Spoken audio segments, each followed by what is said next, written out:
STR marketing వారి Sri Venkatalakshmi Padmavathi agencies, Sri Rajeshwari agencies, కురిచెర్ road Darsi, మా బ్రాంచ్ పొదిలి రోడ్ దర్శి. మా వద్ద గృహ నిర్మాణాలకు కావలసిన సిమెంటు, స్టీల్, శానిటరీ వేర్, అన్ని కంపెనీల పెయింట్స్ మొదలగునవి లభించును.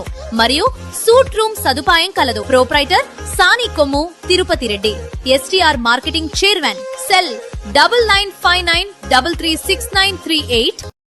దర్శి నియోజకవర్గం దర్శి మండలంలోని తూర్పు చోటపాలెంలో ఈ నెల 18వ తేదీ శనివారం స్వర్ణాంధ్ర స్వచ్ఛాంధ్ర కార్యక్రమంకై దర్శి నియోజకవర్గ TDP in charge doctor Gottipati Lakshmi, doctor Kadiyala Lalitha సాగర్లు, రాష్ట్ర మంత్రివర్యులు డోలా బాలవీరాంజనేయ స్వామితో కలిసి కార్యక్రమం నిర్వహించగా పంచాయతీరాజ్ మరియు ఎంఆర్ఓ అలాగే పలు ప్రభుత్వ శాఖల అధికారులు కార్యక్రమానికి హాజరు కాకపోవటం జరగ్గా కార్యక్రమ ఏర్పాట్లలో ఎంపీడీఓ నిర్లక్ష్యంగా వ్యవహరించినట్లుగాను మంత్రివర్యులు ఆ అధికారుల పట్ల ఆగ్రహం వ్యక్తం చేసినట్లుగా ఒక ప్రధాన దినపత్రికలో ప్రచురితమైన విషయాన్ని ప్రజలు దర్శిలో పలువురు ప్రధానంగా చర్చించుకుంటున్నారు. మంత్రివర్యులు చోటపాలెం వస్తున్నట్లుగా ముందు రోజే సమాచారం ఉంది.